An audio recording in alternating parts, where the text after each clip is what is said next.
Bala, we can wait for a few more minutes, Bala. Okay, okay, sir. As per system timing, it is 1:55. We can give some more time also. There is no issues, I think. Yeah, no problem, no problem. Yeah. Thank you, Bala. Yeah.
Karthi, can we start?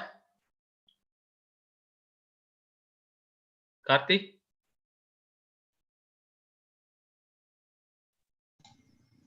Okay. Yeah. So very good afternoon We to can all. start. I welcome you all to the third day final session, which is going to given by Dr. M. Balamurugan from South Korea. He is going to speak on the topic electrochemical CO2 reduction by molecule to single atom sites. Before starting the session, may I now request Dr. S. N. Karthik, Assistant Professor, Department of Chemistry, Bharathiar University, to introduce the speaker. Karthik, please. Thank you, Dr. Sundarvel sir, and good afternoon to all. I am very happy to welcome you all in this FCS 2020 webinar afternoon session. I am very glad to invite Dr. M. Balamurugan, Research Professor, Biomolecular National Nanomaterials Laboratory, SNU, that is Seoul National University, Seoul, South Korea. He did his PG in Bharathiar University, Tiruchirappalli. And he received his PhD degree from Bharathiar University, Tiruchirappalli in the year of 2012. And he cleared CSR NET lectureship also. Then he has some research experiences as a research associate in Central University of Tamil Nadu, Trivandrum. Then he moved South Korea, that is Department of Material Science and Engineering, Seoul National University, South Korea, in the year of 2014 under the BK21 scheme, that is Brain Korea 21 scheme, postdoctoral researcher. Then he moved to Research Institute of Advanced Materials, Seoul National University, South Korea.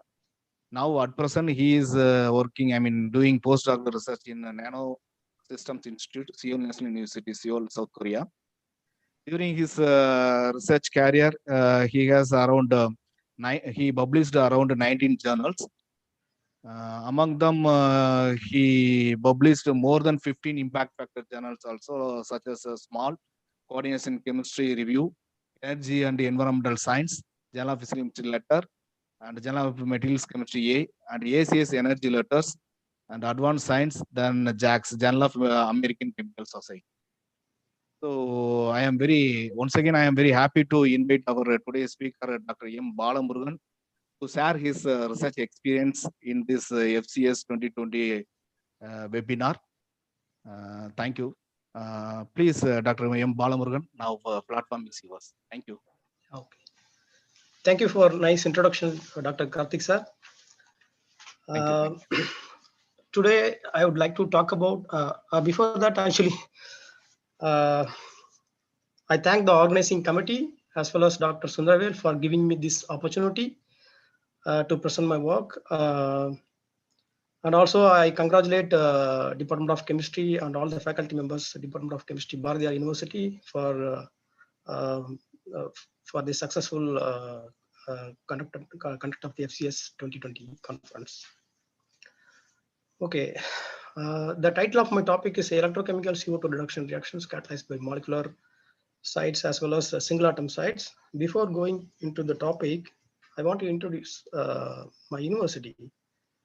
This is a Seoul National University, which is situated in the Seoul, and the Seoul National University is covered by mountain. This mountain is called Gwanaksa Mountain, which is completely surrounded by the mountain. This is a mountain view. And this is a Seoul National University map. You can see there are a lot of departments from natural science and just a minute, natural science and engineering. Here is our department. These 4, 30, 31, 32, 30. These 4 buildings are mainly for material science engineering. Here I am working. And if you want to get some more information, you can visit this website. And also, I want to suggest some fellowships regarding PhD and postdoc positions. And this is a well-known fellowship that is Global Korea Scholarship, and masters and PhDs can apply for these fellowships. And the fellowship is amount around 800 to 1,000 USD can be given. And you can visit this website and you can get a lot of information regarding this. And you know that Seoul National University is the #1 university in South Korea, and they are here. A lot of people are working in some very good field. So if you are interested, you can go through. And also for the first postdoc position, there are so many is available, but mainly BK21 Brain Korea postdoctoral fellowship, and the other one is Korea Research Foundation fellowship. These two mainly given for the postdoctoral fellowships. And also there are a lot of here, mostly most of the PhDs and postdocs are hired by lab funding, because almost all the faculties are having a lot of fundings through their projects. So if you approach directly, definitely you can get the position in South Korea. Okay, I want to acknowledge, before going into the topic, I want to acknowledge my professor, Professor Kite Nam. He introduced me regarding the electrocatalysis. Actually, initially, after I finished my PhD, I moved to Seoul National University, and initially I worked on some mimicking studies, like biomimetic studies, what I have done previously during my PhD. And after that, I moved to electrocatalysis, and my professor allowed me to do the electrocatalysis in our lab. And these people are helping me a lot. And this he's Hume. He's the main guy, main collaborator for CO2 reduction reactions. I have done all the CO2 reduction reaction with him. And this current team for the CO2 reduction reaction, nearly 30 people are working in our laboratory, and this is our CO2 reduction team. And I also want to thank Professor V. Subramanian and Dr. Surya for DFT calculations. And these are some fundings, and I want to thank all the funding resources. Okay. As I already said, during my PhD program, I was a pure bioinorganic chemist. I don't know anything about, I don't know anything about the catalysis. During my PhD program, I did some biomimetic modeling studies and made some models for methane monooxygenase and catechol dioxinase enzymes, as well as some Leesky dioxinase enzymes. And after that, I moved to Seoul National University. And my professor hired me because during that time they want to characterize the high valent oxo species involved in the water oxidation reaction on the heterogeneous catalysis. You can able to characterize the high valent oxo species in homogeneous medium. It is very easy. We can use the spectroscopic tools, but in the heterogeneous medium, it is very difficult, because in the heterogeneous catalysis, usually the surface, only the active sites on the surface is active, and on the back side it is inactive. So compared to the active species, the inactive species concentration is very high, and it is very difficult to capture the intermediate. But however, we successfully characterized the high valent manganese oxide species on the surface of the manganese oxide nanoparticle by using UV on Raman, and it was published in JAX. As well as we also involved in making some biomass conversions, and there are some other oxidation reactions that we have performed. I didn't show here.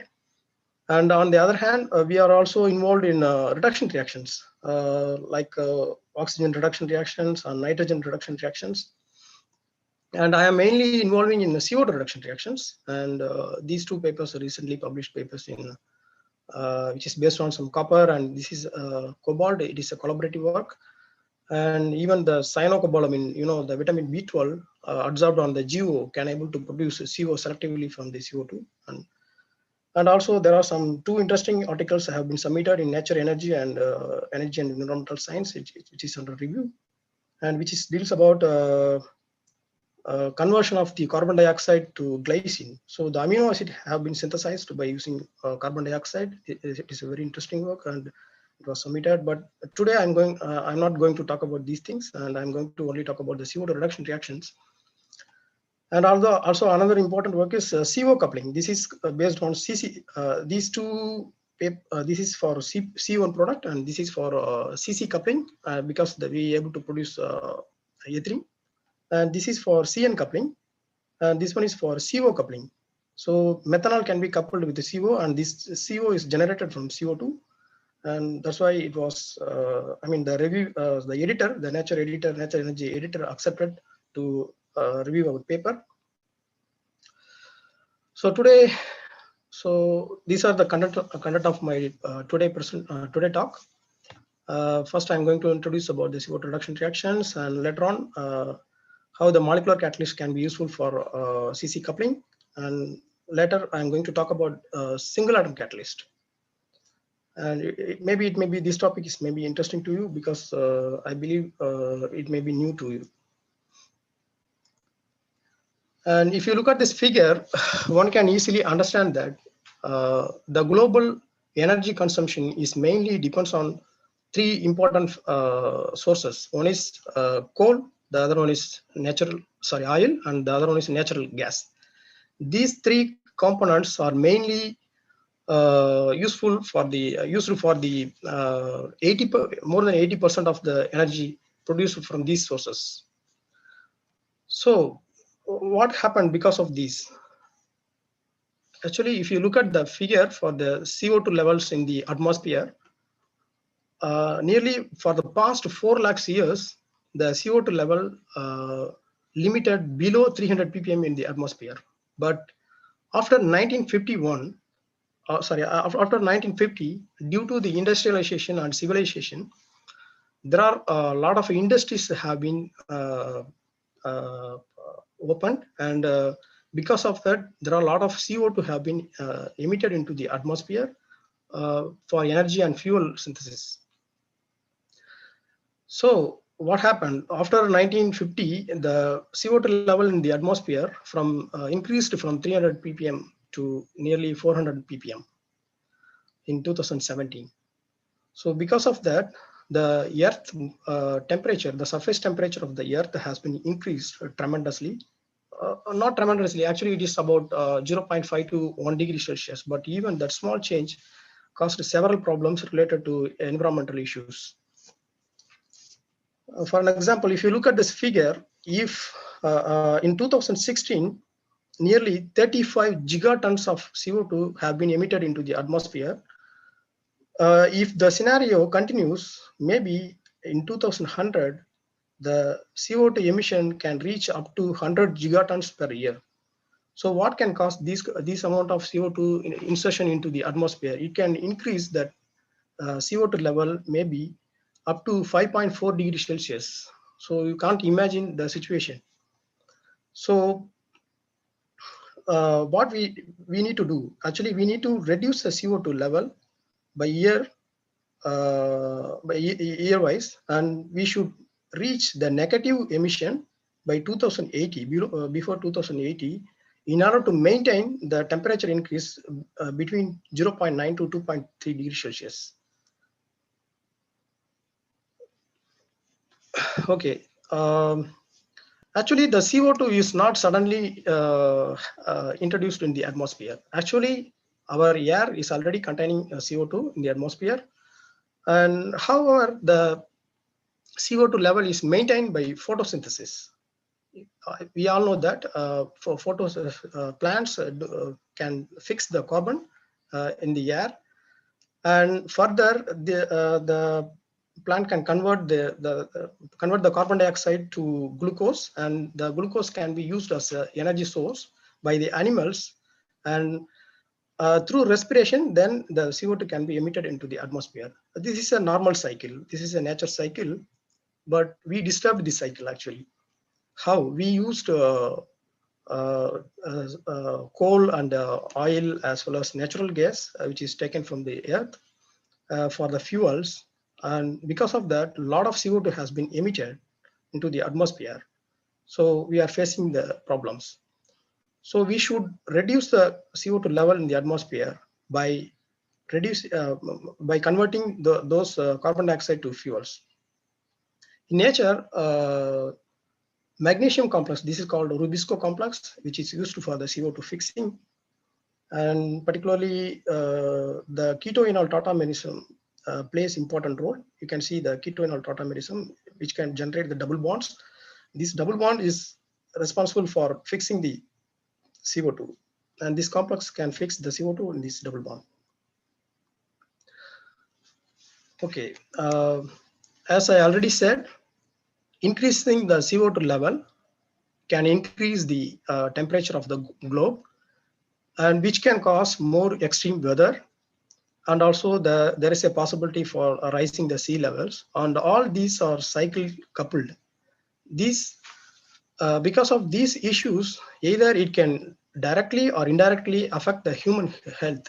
So it is necessary to capture and convert the CO2, excess CO2 in the atmosphere. So because of that, all over the world, the leaders, the political leaders concerned about this one, these problems. And in 2015, nearly 97 countries agreed to reduce the CO2 emissions in the Paris Climate Agreement. And if you look at this figure, India is the third largest emitter in the world. So India also agreed to reduce the CO2 level up to 33 to 35% by 2030.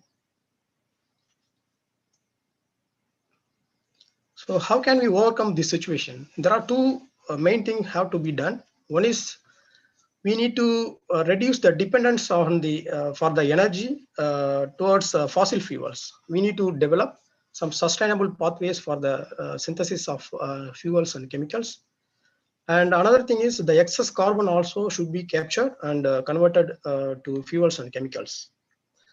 And for the energy conversion and storage, there are several methods have been proposed, and among that, solar and wind, and there are some electrical vehicles. These are all already on the track.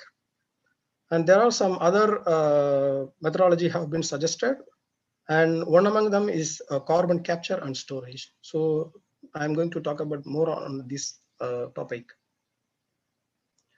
Okay, what are the possible ways we can able to capture the CO2? These are some of the possible or suggested ways we can able to capture. One is simplest way. One is just capturing the carbon and just stored under the earth, which is called as carbon capture and sequestration. The other one is we can utilize. Actually CO2 is considered as a waste. We can able to utilize the waste as a source for some chemicals. For example, CO2 can be mineralized by to carbonate or concrete or bauxite treatment. We can use the CO2. As well as another important strategy is biological conversion of CO2. We can grow the algae because compared to the normal plants, algae can grow in a faster manner. So it can capture a lot of CO2 in the atmosphere. And also there are some technology have been already developed for making biofuels from algae. So we can utilize CO2 for making growing algae. And there are other methodologies called chemical conversion. So chemical conversion can lead to liquid fuels and polymers, and there are fertilizers. So we can use it those materials for day-to-day life applications. So I'm going to talk about some chemical conversion, mainly on chemical conversion. I'm not going to touch about other things. In the chemical conversion, there are several methods have been proposed. Already people are working on these methodologies. One is thermal conversion and photochemical conversion, electrochemical conversion, and biochemical conversion. So I am more interested in electrochemical conversion because if we able to make these kind of molecules, these are intermediate molecules. These are called platform molecules or intermediate molecules like methanol and dimethyl ether and carbon monoxide, as well as some ethanol and propanol. And these molecules are acting as an intermediate molecule. If we able to generate these molecules from CO2, we can utilize this molecule as a source for long chain hydrocarbons and other products. Because this technology is already developed, because by using the fossil fuels, people are making CO by steam reforming for partial oxidation or gasification. And using CO as a source, people are making this molecule. These are the molecules, some of the interesting molecules synthesized from CO. And I will show you the picture. This picture is about, this is a Shell factory situated in Qatar, and which can able to produce nearly 140,000 barrels of gas to liquid conversion facility.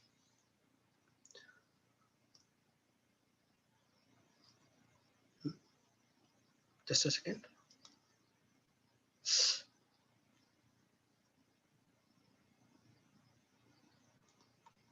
Excuse me, the slides is not moving.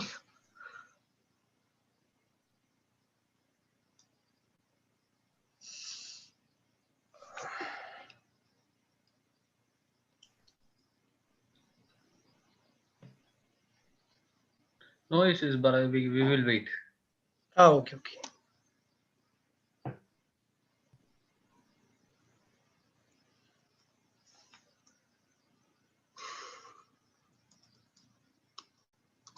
Oh, it's stuck. I don't know what happened.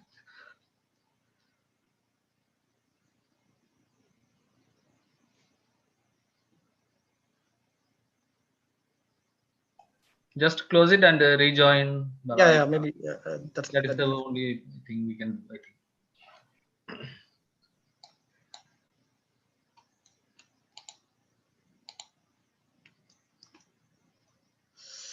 Okay.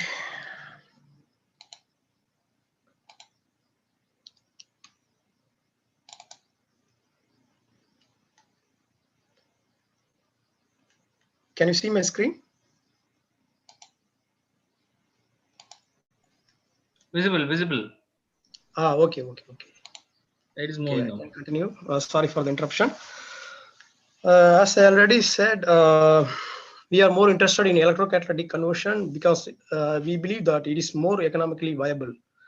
Because in recent days, not in recent years, the cost of solar energy has been reduced tremendously. In particularly, if you look at the figure, among the top 20 countries, India can able to produce cheap solar energy, which is in 2018 it was calculated about 793 USD per kilowatt. We can also try to use solar energy for the direct conversion of the CO2 to value-added products, but it is very difficult because it suffers usually because of the low quantum efficiency as well as low selectivity. So instead, we can store the solar energy in the batteries, and we can utilize that energy for electrochemical conversion of the CO2. And also, you can look at this figure, and in this figure, the yellow line corresponds to the solar energy, and the blue one corresponds to the wind energy. In 2019, nearly 500 gigawatts of solar energy and 590 gigawatts of wind energy have been generated. So we can able to utilize these energies for electrochemical conversion of the CO2, and which could make the synthetic method economically viable. Previously, there are, as I already told you, these are the platform chemicals, and usually these platform chemicals have been synthesized from fossil fuels by several methods, and I mentioned some of the methods here. For an example, if you want to make some formic acid, methyl formate hydrolysis have been utilized, and which involves sodium hydroxide as catalyst.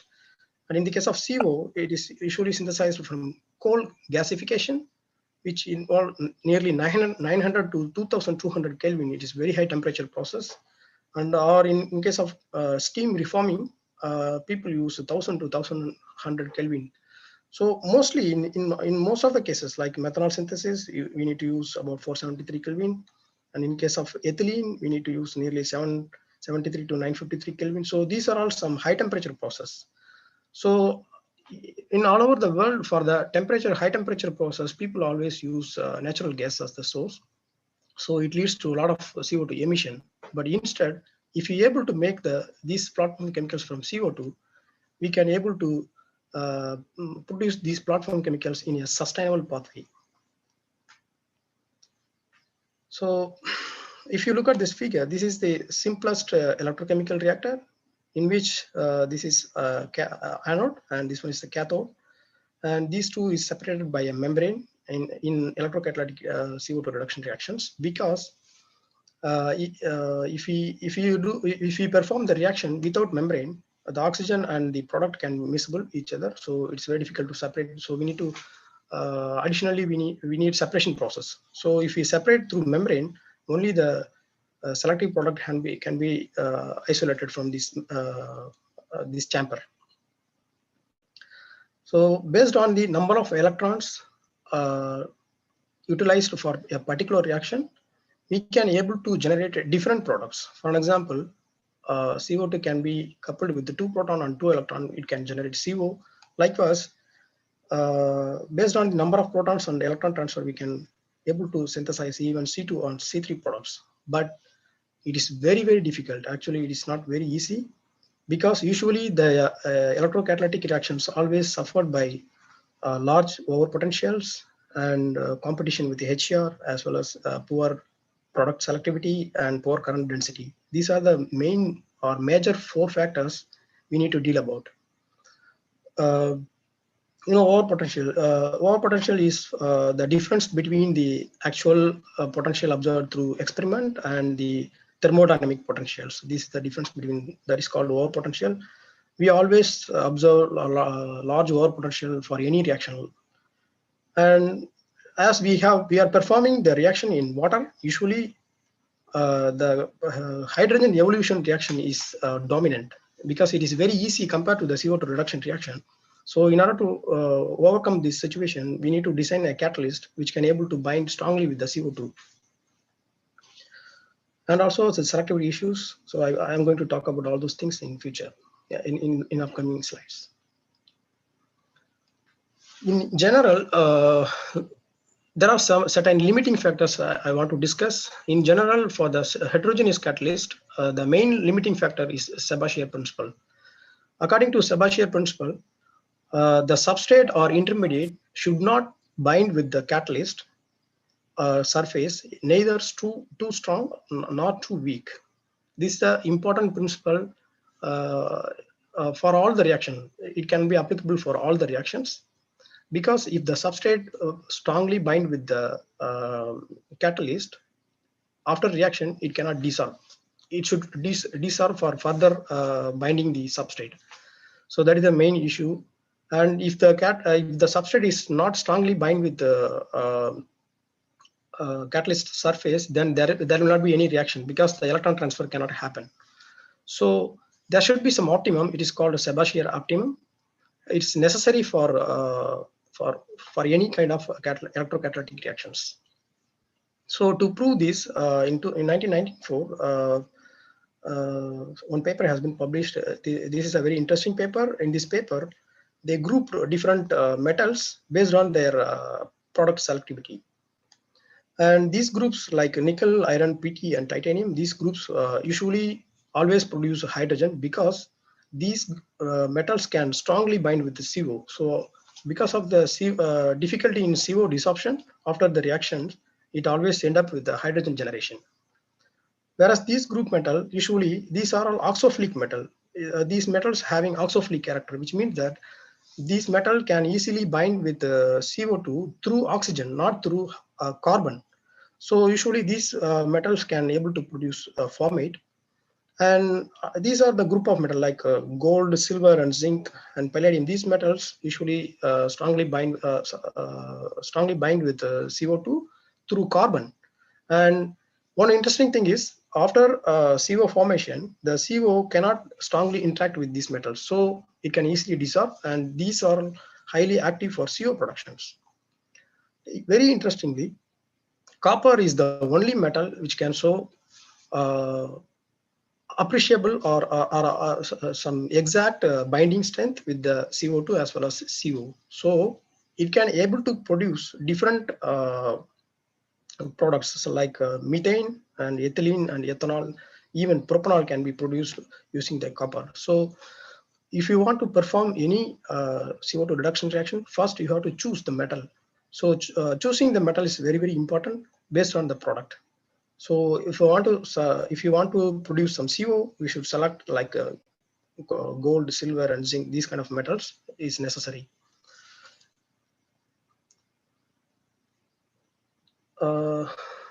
Next, I can.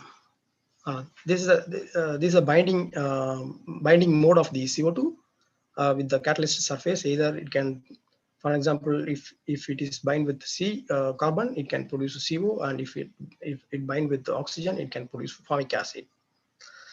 And also theoretically, it was confirmed, and this principle has been confirmed theoretically by plotting the COOH binding energy and OCHO binding energy. These are the two intermediates shown here. And based on the binding energy, by plotting the binding energy of these intermediates versus partial current density of that particular product, either formic acid or CO, they made a plot, and this plot is called as Volcano plot. And based on this plot, they found that gold is very suitable for CO production and tin is very suitable for formic acid production. However, there are so many limitations in the CO2 reductions. There are so many different catalysts have been developed in the past few decades. And one simplest example is catalyst is homogeneous catalyst. We can use the homogeneous molecules as a catalyst for CO or formic acid production. And there are other type of catalyst, which is supported molecular catalyst, in which they support, they deposit the molecular complexes through covalent attachment or non-covalent interactions, or they just mix with some polymer and they dope on the electrodes and they can utilize as a catalyst, or they can polymerize on this molecule.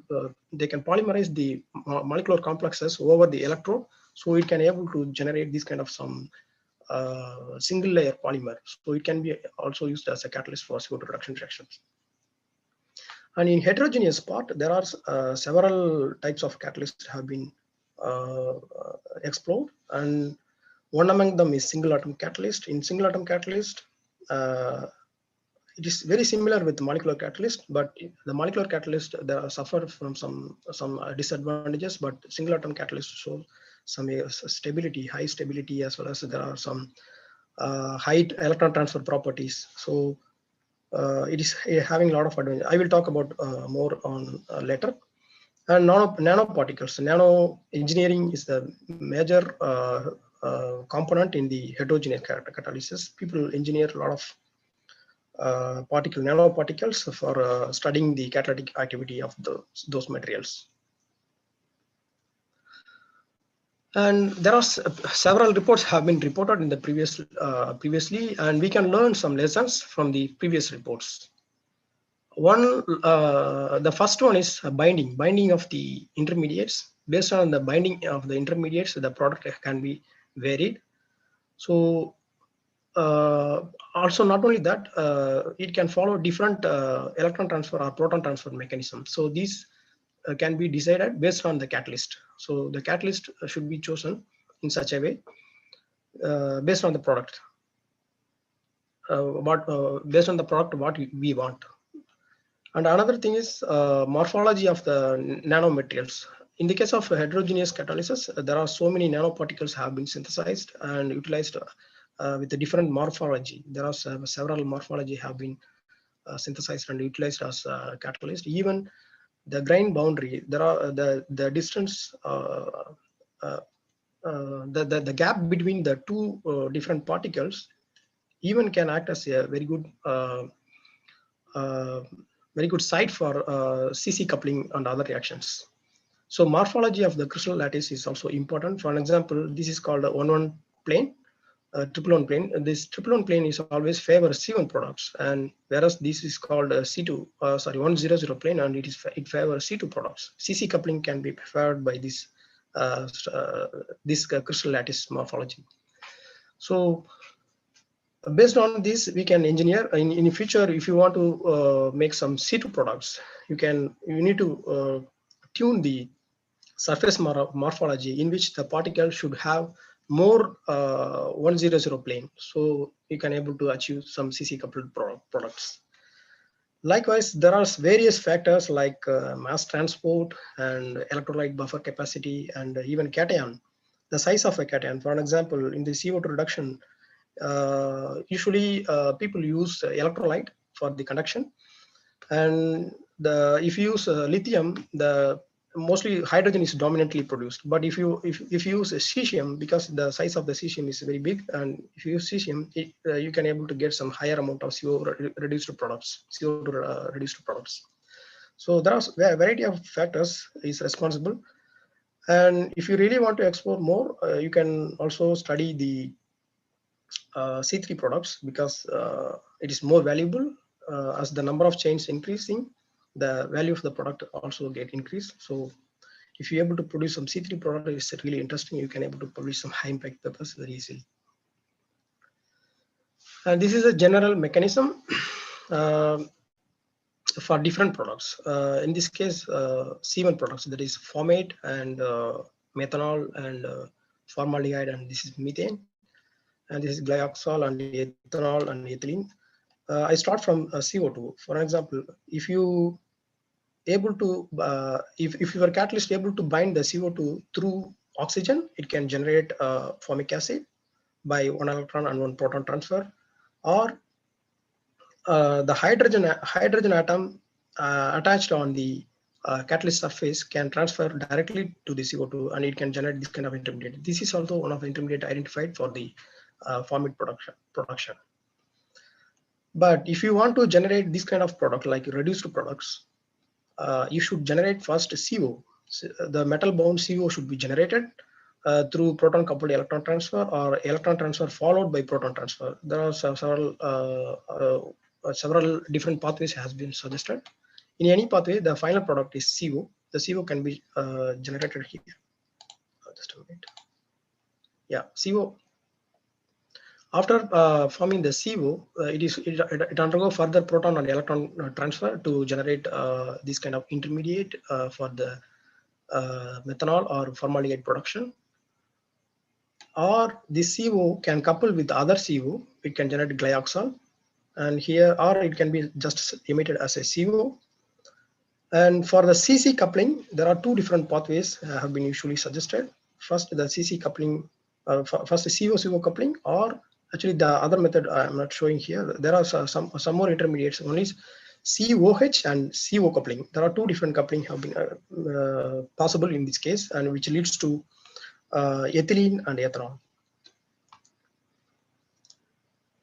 Okay, there are a lot of there are various catalysts have been reported in the literature, but I am very interested in copper chemistry because, as I already mentioned, copper is the only metal can able to produce CC coupled products. We are mainly focusing on some long chain or CC coupled products because it is more valuable compared to simple CO. Because if you make CO, then you need some additional catalyst and additional reaction for making the CO to ethylene or some other products.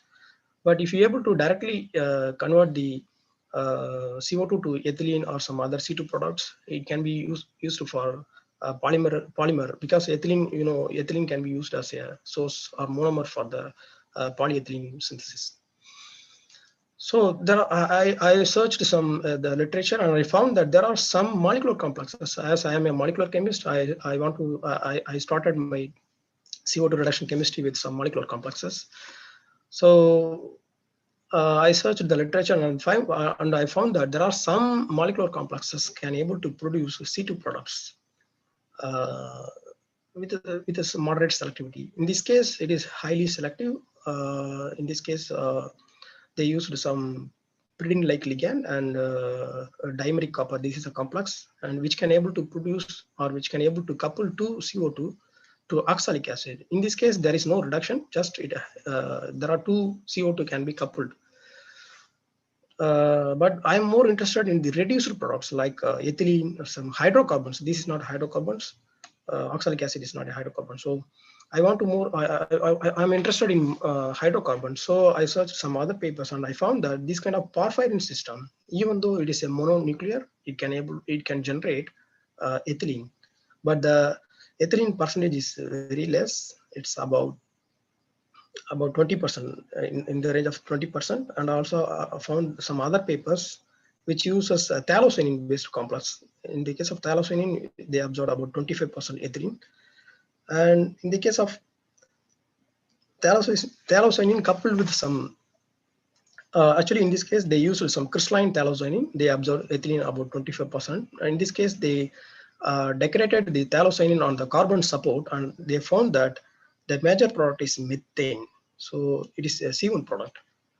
And also, I found that usually the mononuclear, one can easily understand that the mononuclear complex should give only C1 product because the mechanism In order to couple two CO, at least two copper site is necessary. But although only one copper is present in the complex, it can able to generate C2. So it means that there is some different structure was involved in the catalytic cycle. So I want to study more on that.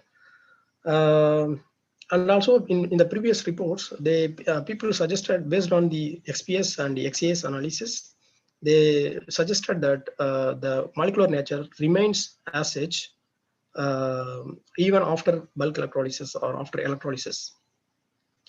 For example, actually, I want to remind you about the XPS and XAS techniques and theory about the XPS and XAS. One can know that in the XPS, usually the outermost electrons like 2s, so the inner electrons like 2s or 2p, even 2p electrons can be excited and removed, and it leads to XPS spectra. Like for example, in the case of copper, there are 2s electron and 2p electron as well as 3s electron can be excited. It can give peak, but the interesting thing is in the XPS, mostly 2p excitation always gives a strong signal. So usually people always follow the 2p signal. This is a 2p XPS spectra of the previously reported paper, in which they found that there is no copper 0 have been generated, only copper 2 is generated. As you know that the binding energy is directly related to the oxidation state of the metal center, because in the 0 state, the copper compared to the higher oxidation state, in the lower oxidation state, the binding state between the electron and nucleus is less. So usually the lower oxidation state always absorbed in lower binding energy, and higher oxidation state is always absorbed in higher binding energy. So based on that, we can able to say the oxidation state of the metal center in your catalyst. So based on this data, they said that their molecular nature remains as such. Likewise, in the XAS analysis also, we can able to deduct, or we can able to say we can able to conclude the existence of the molecular nature. In this paper, they try to follow up the oxidation state changes by applying different potential, and they compared with the reference materials such as copper and cuprous oxide and copper oxide. The copper is used as a reference material for 0 oxidation state, and copper 2 and cuprous oxide for +1 oxidation state, and cupric oxide for +2 oxidation state. In this case, you can see that upon increasing the potential to up to from minus 0.36 volt to minus 1.06 volt, a new band is appeared actually. This band is correspond to copper 0. So which means that during the reduction reaction, copper 0 can be generated, and they suggested that this kind of metallic cluster has been generated upon applying the potential. And also they suggest that this is more reversible. So that's why after reaction, if you measure the spectra, you can only observe copper 2 because it can retain. Only during the applied potential, the copper, it can goes to copper 0, and it can return to the copper 2 plus. So I want to study more on this this issue, because in order to improve the product efficiency, one should understand first about the structural reorganization happening during the catalytic reactions. That is more important thing. So I have, as I'm a bioinorganic chemist, I made a lot of copper complexes and other metal complexes previously during my PhD program. So just I made simple copper complex, that is copper NTB. This is a well-known copper complex, and I made two different complexes because, as I already suggested, as I already said in the previous reports, even though they used mononuclear copper complex, they absorbed C2 product. So I want to study the nuclearity, effect of nuclearity, how if there is two copper nearby, how the product efficiency has been improved, or the CC coupling can be enhanced. I want to study that. So I made two different complexes. One is copper mononuclear and the other one is copper dinuclear.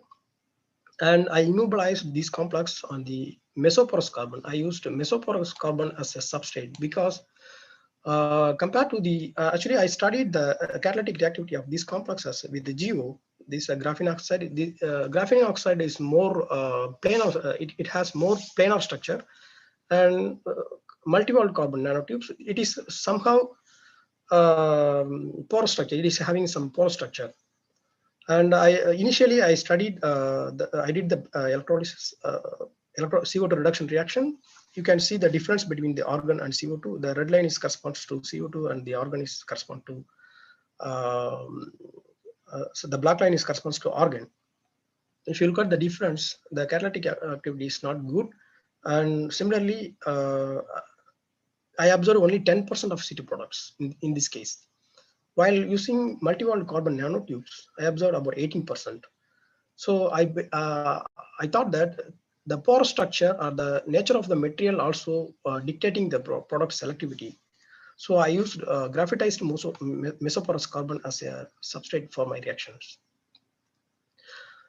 So in order to understand the interaction of the molecular systems with the graphene surface, we did DFT calculations, and this is DFT optimized structure for the molecular complex. This is a monomer and this is a dimer. And also we did the charge density analysis, and we found that in the case of mononuclear it is about 1.24, and in this case of dinuclear complex it is 1.17 and 0.96 for both copper. And we found that the copper distance is about 3.77 angstrom. But interestingly, after interacting the mononuclear with the carbon surface, the charge remains as such. It is not changed much. And also it shows very less binding energy. I mean, the binding between the mononuclear and the carbon surface is very less compared to the dinuclear. In the case of dinuclear, the binding energy is minus 3.11 electron volt, which is much higher than the mononuclear. And also other thing is the charge has been reduced for some copper, for one copper. See, if you look at the difference, for this copper, it is reduced from 0.96 to 0.75, and in this case, it is reduced from 1.17 to 1.11. So the charge decreased for one copper is very less, but the other copper reduced appreciably. So we believe that actually there are some reports available previously in which the mixed valence state copper can able to produce CC coupling very efficiently. So that was happening in our system. Although the dinuclear has been broken because of the strong interaction, because the copper distance is slightly increased from 3.377 to 4.49. So the dinuclearity has been broken. But however, we able to attach two different copper nearby with the different electron density. That is a more important thing. And also we did the frontier molecular orbital calculations, and we found that in the case of, you can see that the electron density map, in the case of mononuclear complex, both HOMO and LUMO doesn't show any appreciable difference, and the electron density remains on the graphene sheet. On the other hand, in the case of dinuclear, in the LUMO, the electron density appeared in the complex. That's why we observed reduced charge for one copper. So we believe that this kind of difference in our mixed oxidation state can enhance the CC coupling. So first we did the we use different substrate such as a graphitized mesoporous carbon and multi-walled carbon nanotubes and GO, and we found that in the case of GMC, the Faraday efficiency for ethylene is about 40%. So compared to the other substrate, interestingly, this one shows the C2 product is up to 40%, and the C1 product, methane, is up to 20%. So totally, nearly 60% of hydrocarbon has been generated using this molecular complex, particularly on the dinuclear complex. So we want to understand this the difference between the substrate. So we found that there are some other reports previously published in the literature in which they varied the pore size. This is copper deposited on the anodized aluminum oxide, and they varied the pore size. So based on the pore size of the material, the CC coupling product has been enhanced. You can look at, you can able to see that if you increase the pore size from 30 nanometer and 70 nanometer width, you can get more ethane. But in the case of 30 nanometer and 40 nanometer width, they absorb only ethylene. And if you increase the pore size to 300 nanometer, the ethylene selectivity is reduced, only methane is dominant. So which means that in the inside the pore, the catalyst undergoes CC coupling, which is controlled by the local pH. So the local pH is the important factor which plays for the CC coupling, and which is also theoretically previously confirmed by theoretical calculations. And they at alkaline pH, the CC coupling can be enhanced and to produce a CO-COH intermediate, which is responsible for the C2 product. But in our reaction, in our condition, we did the reaction at neutral conditions. So we believe that at neutral pH, this kind of intermediate COH pathway is more dominant, and this may be the reason for the ethylene formation in our system. And all the products have been quantified by gas chromatographic analysis, and you can see this gas chromatograph for the products, and this is ethylene. Is observed around 6, I think 6.5, maybe 6.5 5 minute, and this is methane and this CO. And we can able to calculate the Faraday efficiency of the reactions using these equations, which involves the Faraday constant. This is constant. N is number of electrons, and amount of charge is possible by it can be obtained from the software. I mean bulk electrolysis data. And headspace volume should be calculated based on the headspace. This is very important. Headspace volume is the volume on the cell over the solution. That is called headspace. It is also very important for the calculations. Okay, if you compare the CO2 reduction reactions of the monomer and dimer, you can able to see the difference. First, initially, I have done the CO2 reduction reaction for the monomer. This is this for the monomer, cyclic voltammetry of the monomer, and this is the quantified products. You can see that at minus 1.4 volt, we observed about nearly 20% for ethylene. The red one is for ethylene, and the blue one is for methane. But for the dinuclear complex, I observed around 40% ethylene. So I want to study the local pH effect. So I changed the KCl solution to potassium bicarbonate, and I found that the product yield is decreased. Even upon increasing the concentration of the bicarbonate solution, the product yield is decreased. This is due to the high buffering effect of the solution, and which is also one of the important factors usually play the role in CC coupling of the during the CO2 reduction reactions. This one is I already mentioned, and here also I checked the solution stirring speed. Even the stirring speed is also play important role in detecting the product selectivity, because during the CO2 reduction reaction inside the pore, actually I used mesoporous pore. Inside the pore, the catalyst is deposited, and the catalyst is interacting with the CO2, and because of the CO2 reduction, locally the pH can be changed. So inside the pore, maybe the outside the pH is neutral, but inside the pore the pH is highly negative, highly acidic, highly basic, because the proton is transferred to the CO2. The OH remains. So because of the high concentration of OH inside the pore, it can generate highly basic environment inside the pore. That is the main responsible factor in my case for CC coupling. So if you stir the reaction in a faster way, so because of the faster stirring speed, the mass transport can be enhanced. So the local pH inside the pore can be disturbed. So the pH become neutral. So the CC coupling can be decreased. So we observed this trend in our reactions. And based on that, we suggested that the pH, local pH, is the important factor in our case for the high ethylene production. And we have also done the potential dependent analysis, and we found that at minus 1.25 volt versus RHE, the ethylene selectivity is very high compared to the other potential. And this is the bulk electrolysis data and current density for the CO2 reduction reaction at various potentials. So next, the important thing is structural changes. As I already mentioned in the previous reports, the structural reorganization can be observed through XAS analysis.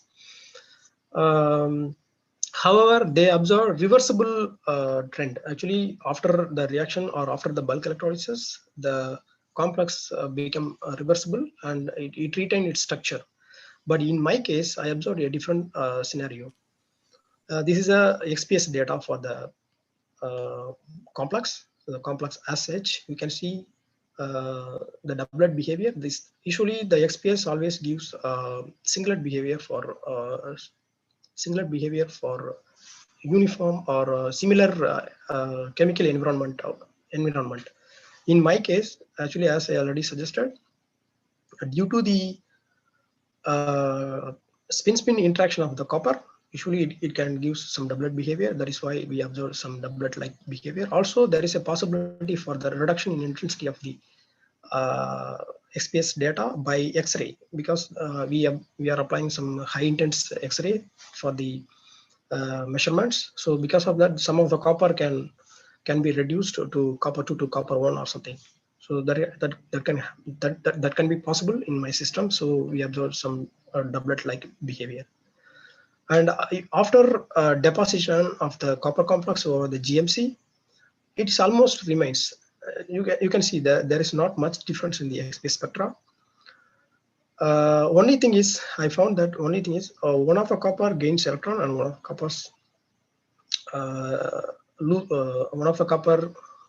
not gain the electrons. So that is a thing we observed after deposition. It is also confirmed by the DFT calculations. And after that, I did the bulk electrolysis for 2 hours. And after I measured the sample, and I found that the intensity of the copper 2 become reduced, and the intensity of the copper 0 or 1 and 1 can be enhanced. And this red line is correspond to the copper 1 and copper 0. So in order to understand the local structure changes, I did the XAS analysis. XAS analysis can helpful to understand the local structure changes very easily, as well as it can also provide the information regarding the oxidation state changes. And I have measured for all the samples, such as pure complex and GMC complex doped on the GMC and after bulk electrolysis. And I have compared all these spectra with the reference samples, because we need to measure the reference to understand the difference between the reference samples and our samples. And if you look at the spectra for the complex, we can observe some small peak here, which is corresponds to the 1s to 3D transition. Usually 1s to 3D transition is observed here in this. Here also I observed 1s to 3D transition, and here also 1s to 3D transition is observed.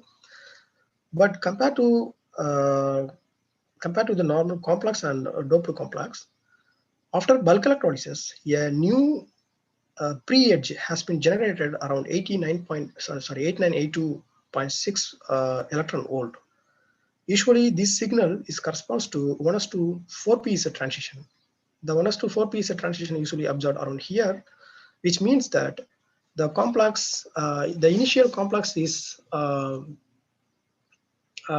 actually octahedral. Actually, the coordination geometry of the initial complex is octahedral, and after deposition also the geometry is not changed much. But after bulk electrolysis, it is changed to, I believe that it is changed to planar geometry, because this transition can be observed only on the planar geometry. this transition is signature of the planar geometry. So during the bulk electrolysis in my system, the complex undergoes some structural reorganization and forms some planar geometry copper on the carbon surface. And also, I have done TEM analysis. Actually, this is the dark field image of the TEM analysis. And during the measurement of in the dark field image, I am unable to see any difference between the samples before and after bulk electrolysis. So you can see there is no clustering behavior in can be able to see here. But while doing the bright field image, I can able to see there are some clusterings. See, you can see there are a lot of clustering. These are all some copper clusters can be generated during the catalytic reactions. And I proved that during the catalytic reaction in my system, copper nanoclusters has been generated, and these copper nanoclusters are acting as a real catalyst for the CC coupling and for the generation of the ethylene in my system. Okay, these are conclusions. Maybe I don't want to read all those things. And next, I want to move on to the single atom catalyst. Okay, or atomically dispersed metal atom catalyst. First, I want to give some introduction. In case of homogeneous catalyst, we always face some problems. That is poor stability and hard recovery. This is the main important problem in the homogeneous catalysis. And but however, it can show high atom efficiency and uniform active site. But in the case of heterogeneous catalyst, it can show good stability and easy separation, but low atom efficiency. It shows low atom efficiency, as well as there are possibility for different active sites present on the surface. And low atom efficiency is due to only the active sites on the surface is active, and inside there is no sites are inactive. So atom efficiency is very poor in the case of heterogeneous catalyst. So it is a very serious issue because in industry, most of the catalysts are heterogeneous catalyst, and particularly people are using a noble metal catalyst. Noble metal catalysts are the real player in most of the industrial synthesis of many chemicals and fuels. So in order to reduce the cost of the synthetic method, people want to reduce the usage of noble metal. For that, actually, they developed the single atom catalyst. And also, they found it is well known that if you reduce the size of the active site, the high specific activity of the atom can be enhanced, and surface energy is also enhanced. Because of the high specific activity, it is very, very difficult to stabilize the single atom. So we need some support. Without any support, it is very difficult to stabilize the single atom, because it can interact with the other atom. It can form some clustering. It can generate the cluster. So for that, people are using different substrate to stabilize this single atom. And also, people found that based on the previous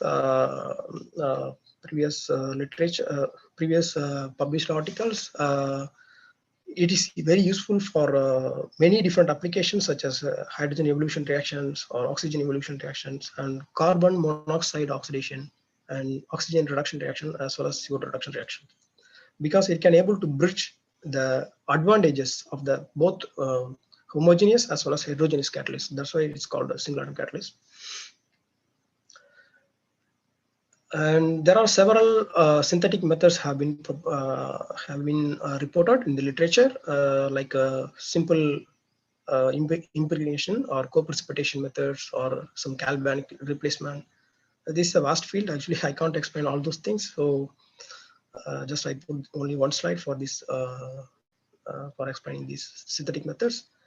And people always use STMs, scanning tunneling electron microscope, for the for observing the single atom on the substrate, as well as synchrotron technology like XAS analysis can be very useful, and DFT calculation also useful.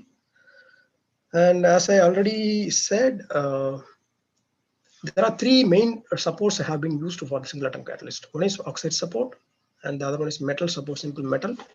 And by using some atomic layer deposition, maybe you heard about that one. There is a possibility for doping the atoms as atomic nature. So atomic layer deposition can able to method can be used for doping the single atom over the metal support. Also, graphene can be used as a support for the single atom. However, one problem in the CO2 reduction reaction is these two substrates are not useful for CO2 reduction reactions because this is oxide support. If you perform the reduction reaction using oxide support, the oxide support itself can reduce and it become metallic nature. So the catalyst interaction with the interaction of the single atom with the support can be removed, so it become inactive. So likewise, in the case of metal support, the metal surface can be easily poisoned by the formation of CO or some other intermediates in the CO2 reduction reactions. So usually for the CO2 reduction, the oxide or metal support is not suitable. So only the graphene support is very suitable for the reduction reactions, as graphene is very stable at reductive condition. But these two substrates are highly unstable at reductive conditions.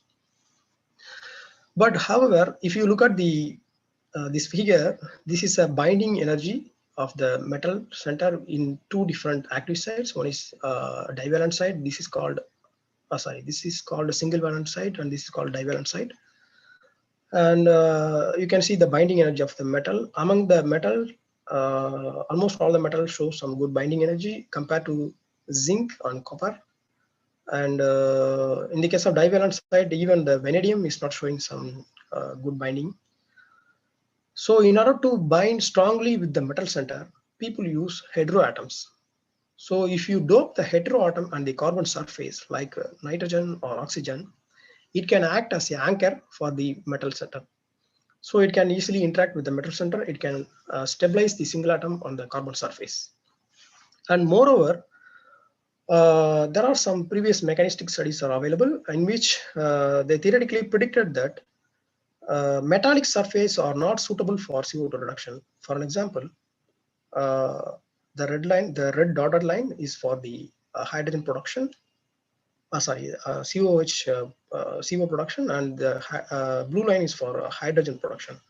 If you look at the difference between these two, in this case, hydrogen production is very easy and it is more dominant in the metal-like surface. But on the other hand, some porphyrin-like structure like metal coordinated with four nitrogen atoms can able to produce both CO as well as hydrogen in a very small energy difference. So you can see the difference between the hydrogen and the COH production is very, very less. So this kind of moiety is very suitable for CO2 reduction reactions. So this can be easily generated on the carbon surface by doping the single atom on the carbon. There are various methodologies and various strategies have been already developed for the CO2 reduction reaction. But we, as I am a bioinorganic chemist, I thought that why can't we utilize the enzyme strategy for making or for exploring the single atom catalyst? So if you compare the single atomic sites, it is very similar with the enzymes which has having some porphyrin ring systems. And in nature, by using the single porphyrin ring, by tuning different properties, nature can able to perform different catalytic reactions. In nature, nature tuning this heteroatom as well as it is also substituting different substrates, thereby the inductive effect or electronic influence can be tuned, and also different metallation can be possible, and axial ligand tuning and hydrogen bonding is also playing in nature for various catalytic reactions. So in such a way, if we able to tune the first and second coordination sphere of the single atom catalyst, we thought that we can able to utilize the single atom catalyst for different applications. So initially, I used the same strategy. Actually, I made the nickel NTB complex because I found that in the literature, mostly the nickel-based single atom showing very high CO Faraday efficiency from the CO2 compared to other metals. So just I directly made the single nickel NTB complex, and I compared the CV with the argon and CO2 atmosphere, and I found that the nickel NTB is inactive. So I thought that by carbonizing, there is a methodology. By carbonizing directly the molecular complex, we can able to generate carbon as well as the metal doped carbon. So it is possible because it is having nitrogen and carbon as well as metal. So all the three source we have in the molecular complex, so we can able to carbonize. So I did the carbonization at 800 degrees Celsius using tube furnace. I found that the nickel is aggregated and only the nickel particle is decorated on the carbon surface. So it is not good, or it is not suitable for the CO2 reduction reaction, because the metallic aggregates always tend to produce hydrogen instead of CO2 reduction reaction. So I thought that if we able to deposit the molecular complex on the graphene oxide, we can further utilize, or we can further explore the CO2 reduction reactivity. So I also observe, I have also performed the UV visible spectroscopy to see the difference between the absorbed species and NTB. And the red line is for the after mixing the NTB with GO. You can see the absorbance is greatly decreased, which means that the NTB is absorbed by the graphene oxide. You can also see there is a gel-like material has been generated, and I carbonized this material at 800 degrees Celsius by thermal annealing, and I found that a single atom has been generated selectively. So this become a single atom. I mean, the adsorbed molecular species become single atom. In order to understand the role of different metal center, I have made different. We made different metal complexes. Single atom catalyst with the nickel and cobalt and iron. Using the same strategy, I made 3 different NTP complexes, and just I deposited on the GO, and I carbonized the material, and I checked for the activity. And the dotted line and the dot line, solid line is corresponds to the argon and CO2. You can see the difference. In the case of cobalt, this is the red line for cobalt, there is no much difference. So in the case of cobalt, we always observe hydrogen. And also in case of iron, there are little CO production, and mostly hydrogen is generated.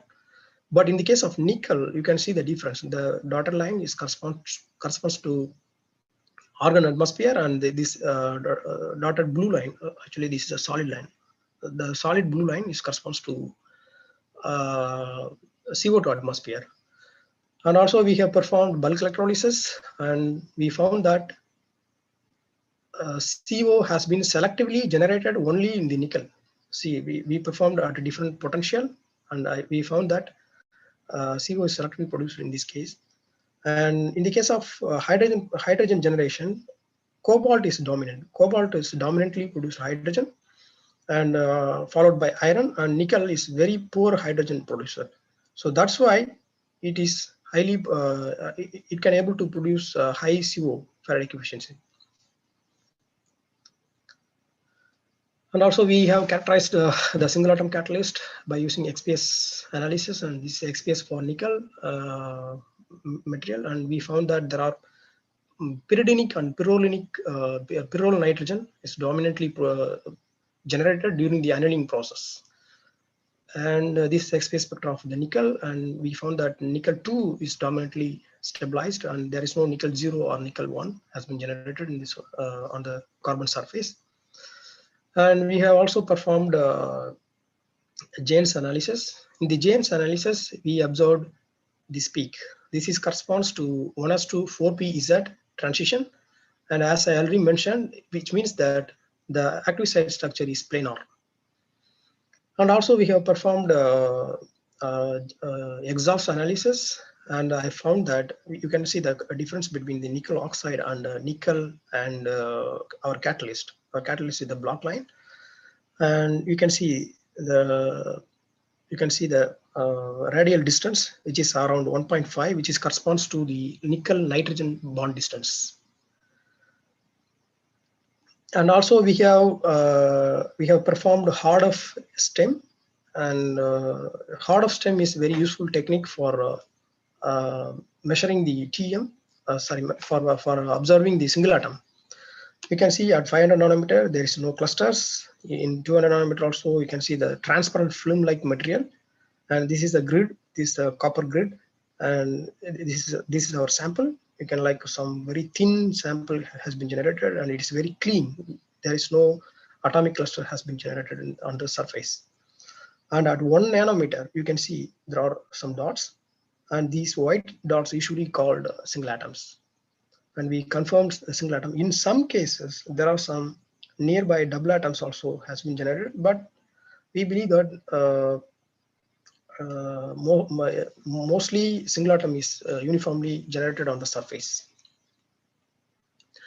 And this is the activity. You can see the difference between the simple, actually we used carbon paper as the substrate. We decorated the catalyst on the carbon paper. You can see the difference between pure carbon paper, and this is the simply carbonized nickel NTB, and this one is coupled with the GO.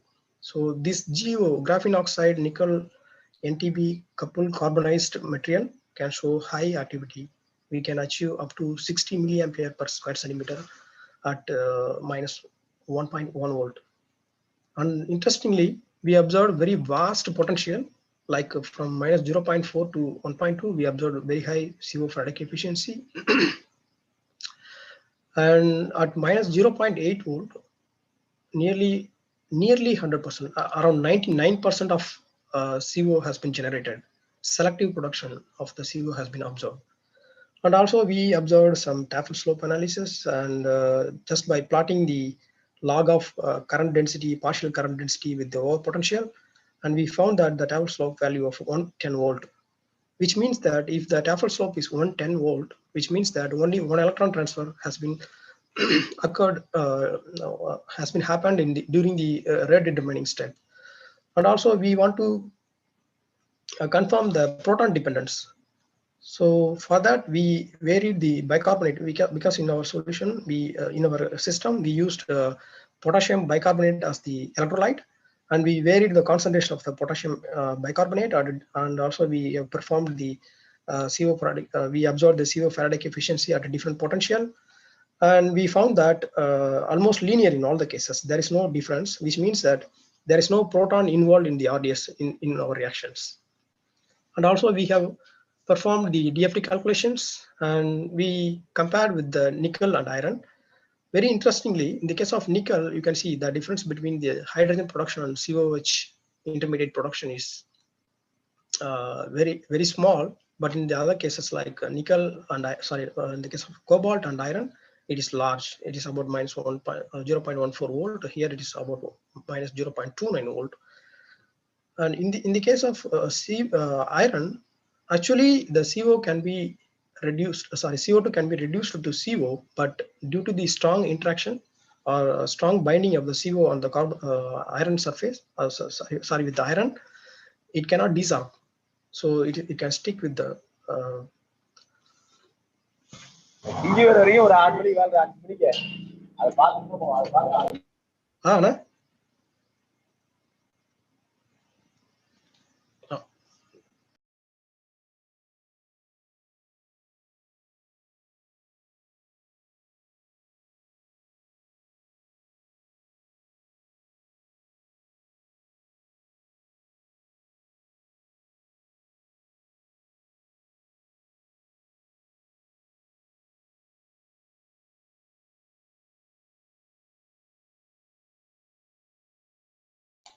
Okay, so okay, sorry for the interruption. Okay, based on the DFT calculation, also we found that nickel is the best catalyst compared to the other catalyst, and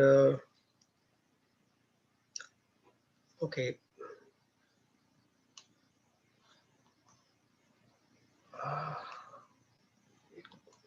It got stuck.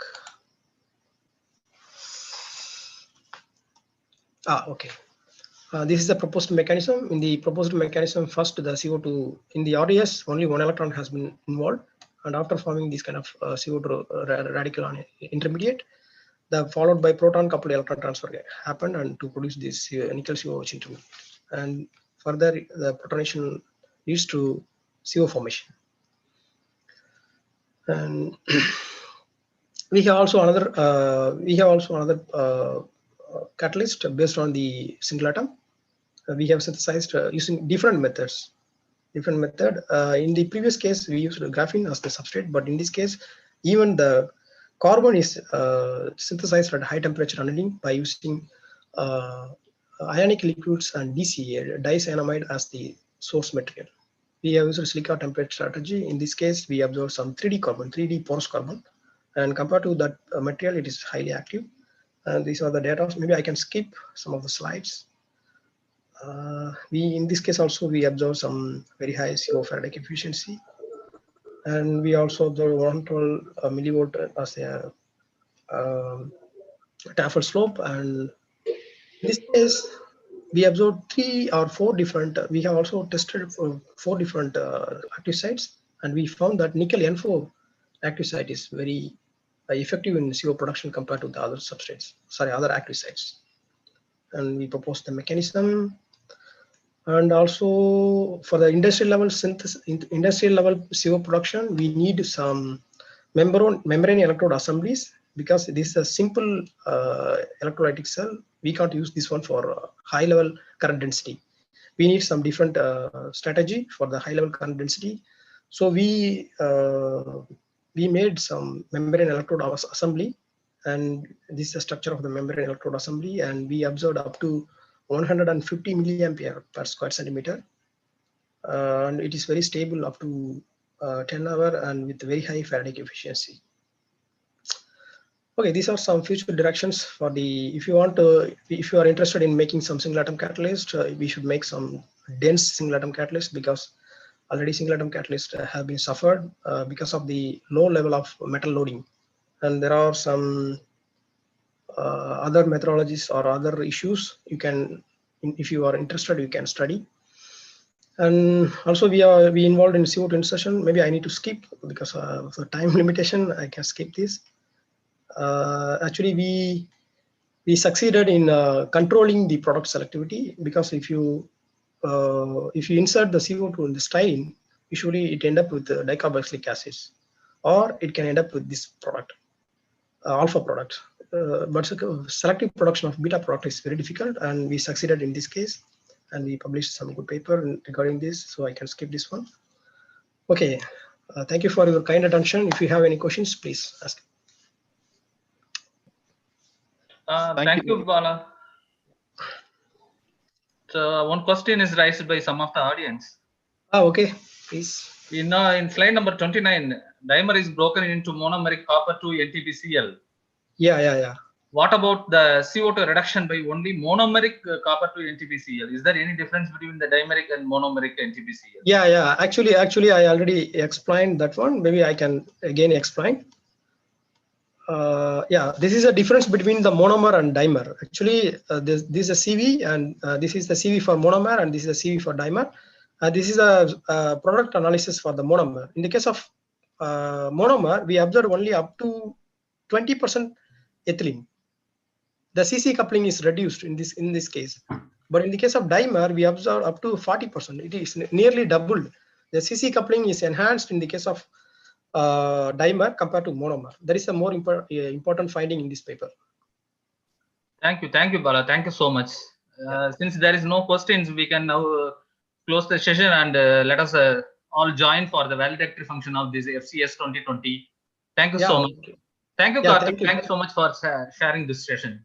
Yeah, thank you, sir. Thank you. Thank you for giving me this opportunity, and thank you all. Thank you. Yeah, please. Yeah, thank you. Shall I leave now? Yeah, you can close. Okay. Clinton phone அடிங்க. வந்தாச்சு இல்ல வந்தாச்சு.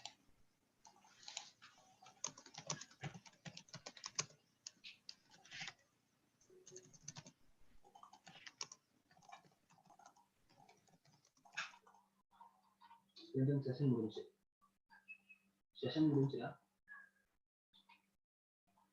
கணேஷ்.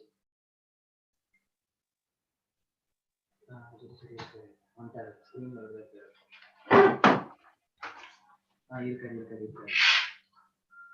இருக்காரு. Register sir ஒன்றும் அந்த திரும்பி இருக்காரா? அவன் இருக்காரு. வீடியோ ஆன்ல தான் திரும்பிட்டாரா?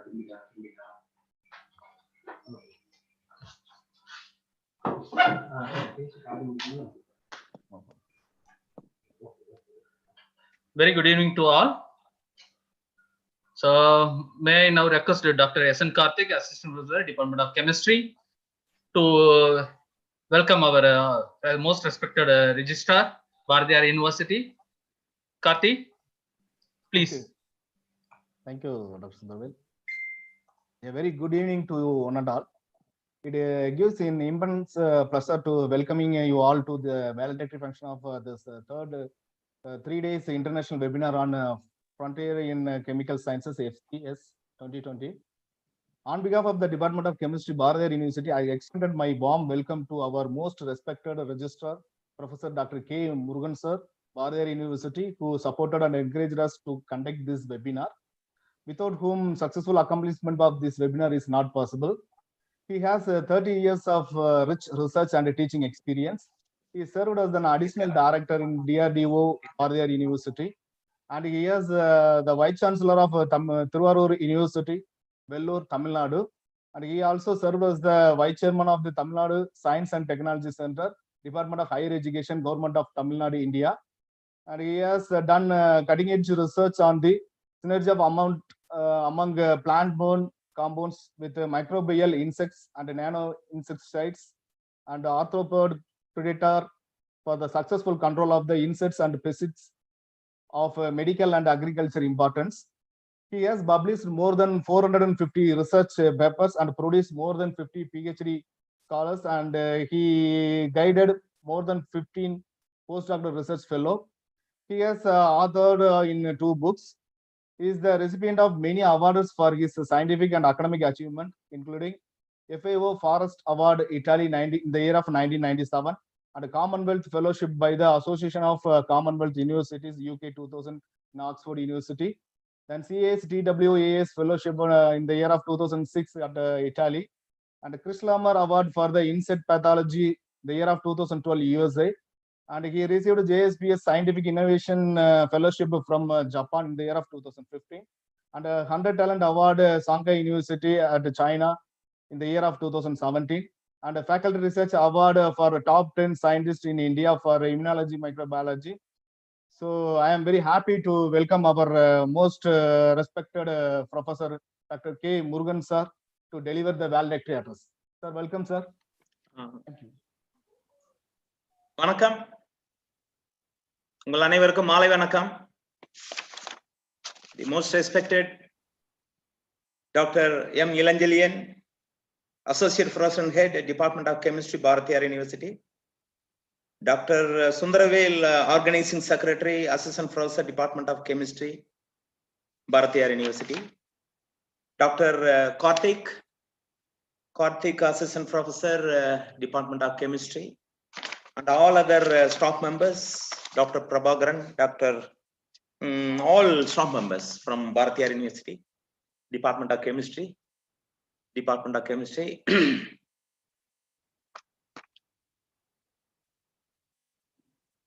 I am really very happy to join the 3-day international webinar on Frontiers in Chemical Sciences, that is so-called FCS 2020.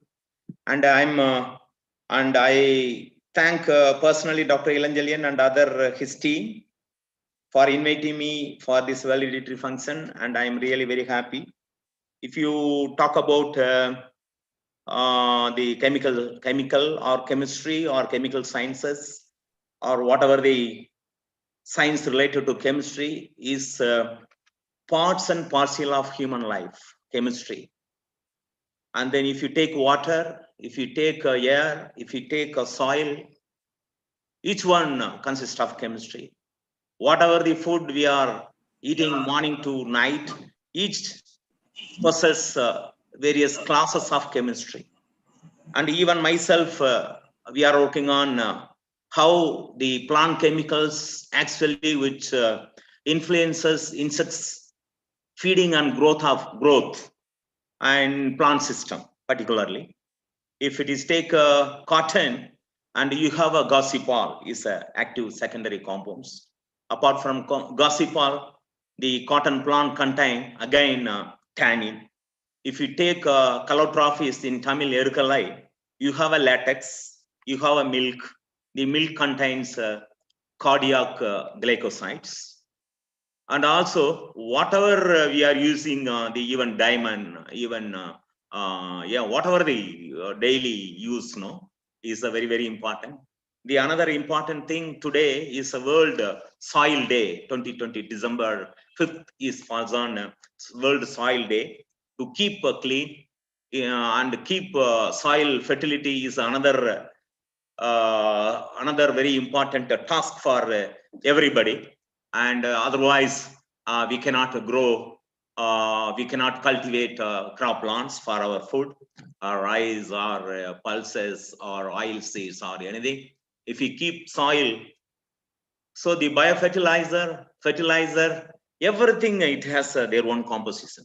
If you take water turbidity, salinity, and these are water quality is important. What is the composition of water quality in tap water? What is the composition of water of bottled drinks? These are all very important. So that without chemistry we cannot live. And then some of them are toxic, some of them are attractants, some of them are repellent, some of them are allergens, and we can talk. We don't have even it is a living things and non-living things have their own chemicals. Even whatever the wood has their own life, they are assessing the carbon status of wood, and they are giving the life of the wood. And also, and during 1874, the Austrian scientists, they have discovered DDT, dichloro, diethyl, trichloroethane is a colorless, odorless, and then tasteless chemicals. Sometime they are telling that we can eat DDT also. If anything contaminated food, we can treat out. In those days, they have used as used for insecticide for malarial control during the war, during the first war. So they have used. After that, due to its toxicity, they have burned. And similarly, the endosulfan has sprayed in the Kasargod, Kerala, in the that is in the cashew nut plantations. It causes a lot of problems. So that the environmental toxicity, it causes by chemicals, and we have to, and environmental remediation, and that also using several chemicals. So that chemistry is a parts and parcel. It is that the human life is inseparable from chemistry. So that the deliberations made by various young scientists, the scientists from India, they have settled in various countries like the fast grown, the most of the scientists, they have settled in Germany, Australia, and even Texas, and also Korea, and they are doing a wonderful work. Dr. Balamurugan, Dr. Anandakrishnan, Dr. Gopal Swami, Dr. Chandra, and then Dr.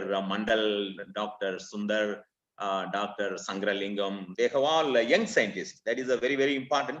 They are doing good work, and they are publishing many very good papers. And most of them are our old students. That is again we have to think, and we have to congratulate those young lecturers delivered very good lectures. So that it is a very important the chemical sciences all sciences depends on the chemical sciences. So that I can say, and I congratulate once again the organizer, and at this juncture, and we need interdisciplinary as well as multidisciplinary work between inter and intra departments. Then we will have a good research, good atmosphere, and a good paper we can publish, and the students can benefit the applied oriented research, and they can then they can interact the informations from biology, bioengineering, chemical engineering, physics, chemistry, nanotechnology. These are all very, very important field of investigation at the present scenario. And then fortunately, our university has all the departments, and the professors are well expertised in their field, so that the students from chemistry definitely fortunate to have such a wonderful atmosphere. And then I think the COVID protein, the COVID-19 also has got their own chemistry. And then that is, they are telling that the COVID-19, that is a spike glycoprotein. And we are studying many things, and we are doing good research, good investigations, but still we are in so some of the field are so we have a lacunae in the sense, and AIDS is caused by a virus, and again now the pandemic situation is prevalent in all over the world. The spike protein, glycoprotein, the viral protein is giving problem, and is an alarming situation not only in India and other parts of the world. And scientists should contribute more to study involved, and we should study more chemistry on the spike glycoprotein. We have to find out the medicine, and because each and every place people are afraid like anything, so that still for any kind of viral disease, so far no medicine, but some of the anti-malarial drug has been used for the curing of the viral disease, the what is that, this COVID, so that our future research should be interdisciplinary and multidisciplinary. And then I once again congratulate all the people, and this kind of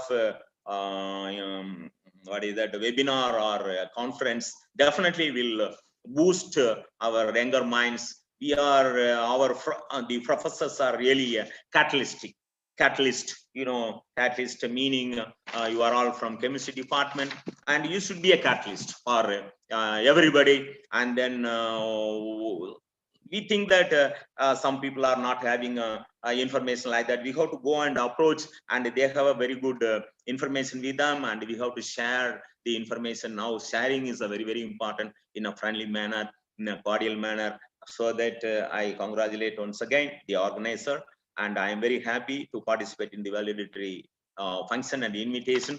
And then really wish you all the best for the Department of Chemistry and the sister departments of Bharatiya University. Happy, have a nice day. Thank you very much. Good evening. Thank you, sir. Thank you for your speech, sir, and highlighting the various things in chemistry. And now, vote of thanks will be given by Dr. K. Sundravel, Organizing Secretary, Assistant Professor, Department of Chemistry, Bharatiya University. So, very good evening to one and all. Most respected our registrar, Professor Dr. K. Murugan sir. So, before and most respected head of the department, Dr. Ilanjarian sir, and Dr. Karthik, and Dr. Prabharan sir, and Dr. Suresh, and other faculty members, those who have joined with us in the valedictory function. Before proposing the vote of thanks, it is my duty to summarize the 3-day conference. So the 3-day conference is arranged in such a way to bring the resource persons from those who are working in the frontier fields of chemistry. So this webinar is planned for 3 days, from the 3/12/2022, 5/12/2020, And the webinar is entitled on Frontiers in Chemical Sciences. The first session was handled by after the inaugural function by our Honorable Vice Chancellor, followed by the felicitation given by our Professor Dr. Murugan sir. The first session was handled by Dr. M. Sangaralingam from NIT Calicut, who highlighted the importance of manganese, the small molecule intermediates which are playing major role in the water oxidation chemistry. Followed by that, Dr. Sundaran Duri from Goa University gave a wonderful talk on the topic heme and non-heme ligand based transition metal catalyst in organic synthesis. The heme and non-heme based systems which are playing major role in the life process that can be easily modeled, and that reactions can be easily conducted by at molecular level in the laboratory also, that can be explained by Dr. Sundaran Duri. The second day, the first session was given by Dr. Sugandha Mandal from IIT Kharagpur, who gave a wonderful talk on the water oxidation chemistry by ruthenium based catalyst. The water oxidation is one of the important process which give the future scope for the production of hydrogen from the water, which is available in plenty. So followed by that, the afternoon session was first session was handled by Anirban Chandra from Germany, who gave a talk on the cobalt based metal complexes which are playing major role in the oxidation reactions. That was highlighted by him. So followed by that, Dr. Gopal Swami from Melbourne, Australia, who gave an in-depth knowledge about the metal organic frameworks by theoretical computational model. He gave a talk on gas molecule separation as well as the gas molecule storage that can be explained by him. The last day, today, the morning session was handled by Dr. Ananthakrishnan, who gave an importance of the photoactive materials in the medicinal field. With the basic simple chemistry, how can we utilize it for our day-to-day problems? How can we solve the day-to-day problems? That can be explained nicely by him. The last session was handled by Dr. Balamurugan from South Korea. He gave a glimpse of the CO2 reduction, which is the one of the frontier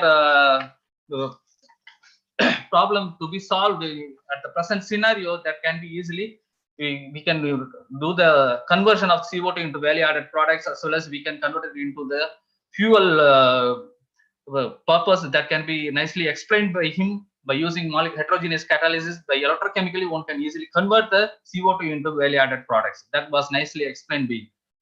This is the overall summary of the webinar. So I thank all the speakers for their nice and valuable talk in their topic. Thank you so much.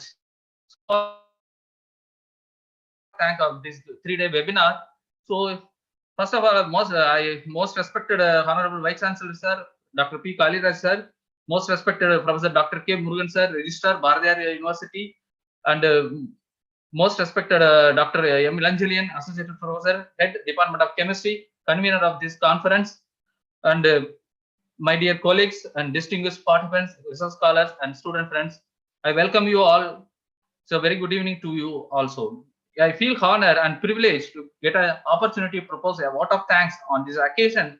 I, on behalf of Department of Chemistry and my own on behalf, convey my deep regards and heartfelt thanks to Professor Dr. P. Kaliraj Sir, Honorable Vice Chancellor, Bharatiyar University, Coimbatore, for his gracious presence in the inaugural function and his support throughout the conductance of this webinar.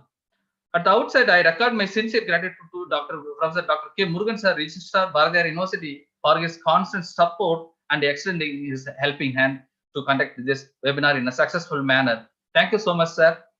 It is my pleasure to gratitude, my profound thanks and gratitude are due to Dr. M. Ilanjalian, Associate Professor and Head Department of Chemistry, Bharatiyar University, for his support and making all the for providing all the facilities, and as well as whenever I am approaching him, he immediately accepted for everything and he extended his helping hand to conduct this webinar in a nice manner. On behalf of the Department of Chemistry, I gratitude to all the staff members of the chemistry for their wholehearted support, dedication, and teamwork rendered to us. So once again I thank all the 7 speakers, Dr. Sangaralingam, Sundaran Duri, Sugandha Mandal, Anirban Chandra, Gopal Swami, Ananthakrishnan, and Balamurugan, who immediately accepted our request and delivered the lectures in the 3 days webinar. Thank you so much. I convey my special thanks to all distinguished participants who have participated in this webinar from different disciplines of science across the globe. I hope that this international webinar definitely imparts knowledge to promote your high quality research and your future career also. My special thanks to Dr.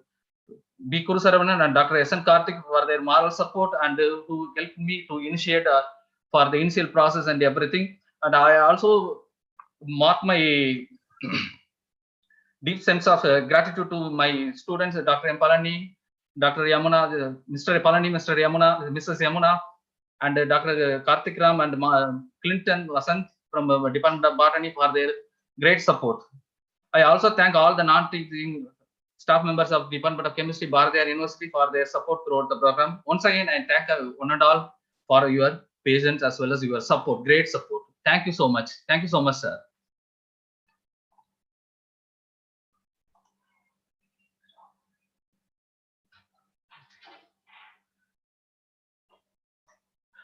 Now the feedback link will be available in the chat box. The participants can fill the feedback and they can leave the meeting. Thank you, sir. Thank you. Thank you. See you. Thank you, sir.